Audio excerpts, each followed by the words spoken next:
You're listening to a podcast by Way Collective, a contemplative community for love and liberation in Santa Barbara, California. This recording was the conversation starter at our dinner and dialogue gathering on October 23rd, 2024. Thanks for tuning in.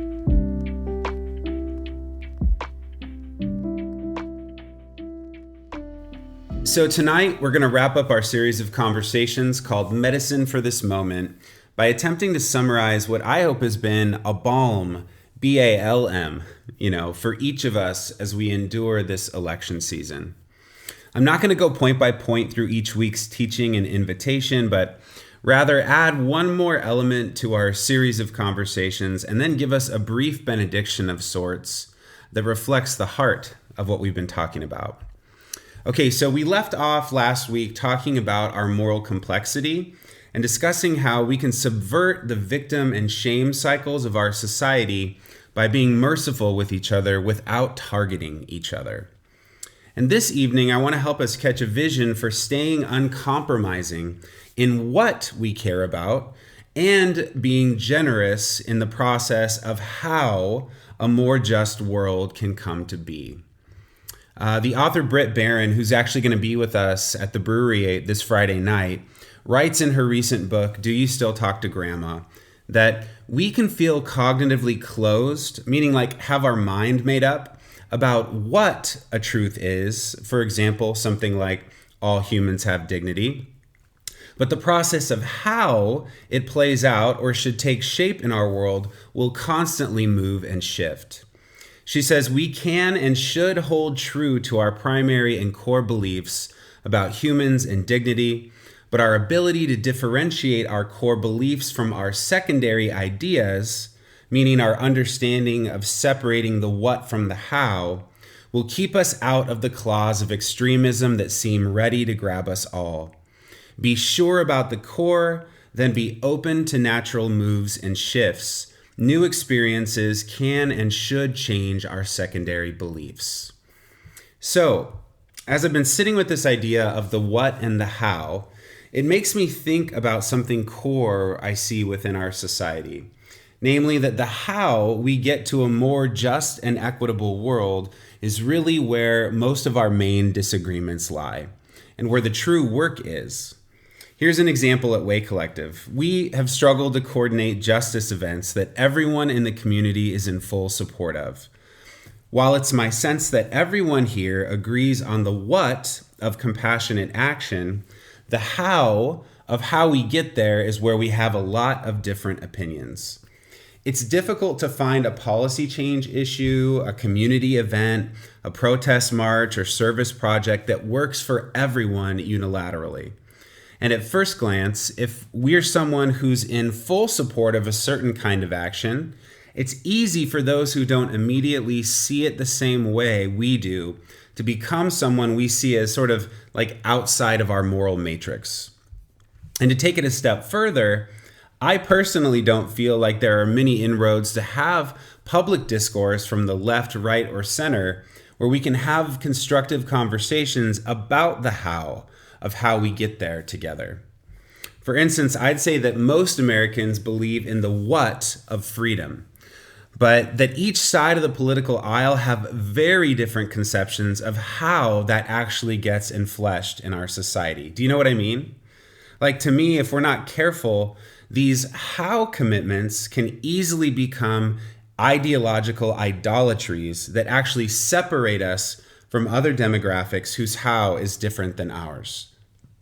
And what I've been getting curious about with you all is whether or not having ideology as our leader is actually working, or if it's actually helping us build a better world. If you'll remember with me for a moment the image that we spoke about in week 1 of Rumi's Field from that great poem, where he writes, out beyond ideas of wrongdoing and right doing, there's a field, and I will meet you there. Because out there, even the phrase each other doesn't make any sense. You might recall us talking about how if ideology is the binding agent, we lose the deeper call to our interconnectedness. When ideology is what brings us together, Those who don't share our ideology are inherently on the outside. But if we can begin with interconnectedness, we can recognize that it's from our entangled life together that our ideologies actually form and spring up, and thus we can work out the how of our life together when we have a deeper awareness where everything and everyone belongs. In some sense, I think the goal is to find ways to work for real change that don't compromise this deeper call to acknowledging our interconnectedness. Britt Barron writes again, there is a lot of work to do. We need to eradicate white supremacy. We need the guns to go. We need to heal the planet. We need Black trans folks to live long lives. We need foster youth to be set up for success. We need housing for everyone, and we need healthcare that is accessible to all. We have so much to do, and I will work toward the change knowing that I may see some of it in my life, because I sit under trees people planted for me, and I will throw out seeds the rest of my life. And maybe I will see the leaves, and maybe I won't. But if we want to see any of this change happen, we've got to get some perspective. I wonder with you if that perspective is what we're talking about here. It's taking a bit longer view of building a better world than many of us are likely comfortable with. Because there's a real sense of urgency around many issues, including the ones that she named there. And we shouldn't and can't skirt that reality that there are lives and flourishing at stake here.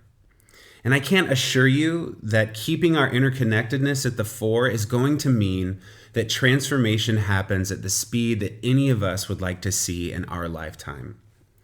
But I can promise you that if we keep this interconnectedness at the fore, we won't be a community or a group of individuals who contributes to composting our humanity in the process of working for the common good. All we can do is commit to the work of casting and planting seeds, of doing what is within our power to do to support and work for healing, change, and transformation. It's just that we may not see everything come to fruition in our lifetime. So, what I can tell you for sure is that no matter what happens in the forthcoming election, there will be more how work to do in living out our what convictions. There will be more opportunities to choose each other over fragmentation. There will be new opportunities to choose love and compassion over cynicism and disdain. There will be new challenges we will face that will require resilience and radical welcome from us in unforeseen ways.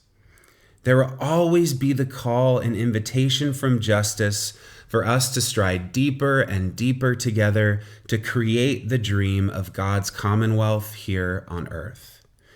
And there will be new people who will come into our lives who will give us the chance to stay rooted in compassion, to speak to the whole of a person, to practice our boundaries and be attentive and aware of the depths of any difficult conversation. If anything, I hope that the tools and invitations that we've discussed over these past weeks have been resources to buoy your spirit in a challenging time. My hope is that amidst all the chaos and flurry of confusing and divisive realities we might face in the coming weeks, that we can still find some rest within it all. And so I hope you know this. We can rest. We can rest in the slow labor of love, knowing that a sacred source of compassion is ever sustaining us, even in our difficult interactions with others. We can rest in the wholeness and dignity of the person across from us and in our own, knowing that all interpretations, feelings, and integrity of identity can be upheld. We can rest in the deep moral complexity of all people, including ourselves, honoring the boundaries we have set for others and the ones that we keep for our own well-being. And in this rest, we can learn to more fully give ourselves back to the world and back to the work of interconnectedness, trusting that we can be uncompromising on the what and work together to create more cohesion on the how we get there. Sometimes when we interact with difficult people in our lives, it might even feel like we don't even agree on the what, and that we're talking past each other most of the time in our attempts to come together. But if we can find some wider reaching, more expansive what of a deep moral conviction that we actually share, again, think big here, then we can give each other some room at the table to work out the hows. And my hope here is not to paint some overly idealistic picture, but rather to help us find more inroads toward keeping connection with each other. Yes, there will be unique challenges ahead, no matter who wins the coming election, but if we can see that part of upholding the many truths that people have is differentiating the what from the how, it gives us another tool in our belt to help us stay connected and honor the differences among us. Again, know that most people, okay, not all people, but most people are living their lives in a way that makes sense to them, given the moral matrix formed by their life experience. And knowing we can't change one another in the ways that we might wish, we can give ourselves back to each other while giving each other the benefit of the doubt and promote relationship where it's healthy and possible to do so. And so remember, changing how we show up in the relationship has the best possibility of changing the outcome of the relationship. And the world gets transformed as we are mutually transformed by one another. Because we change the world by changing the way we relate to the world.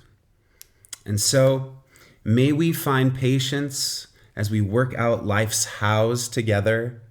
And may you be blessed as you discern what is yours to do, as you hold your own complexity and the complexity of the world in tenderness and loving presence.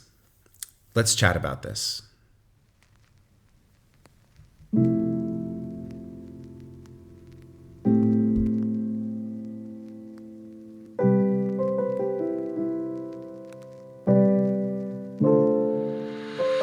Thanks for listening to this podcast by Way Collective. To keep up with our community, you can subscribe to this podcast, go to www.waycollective.org, or follow us on Instagram at @waycollective. Peace and every good, y'all.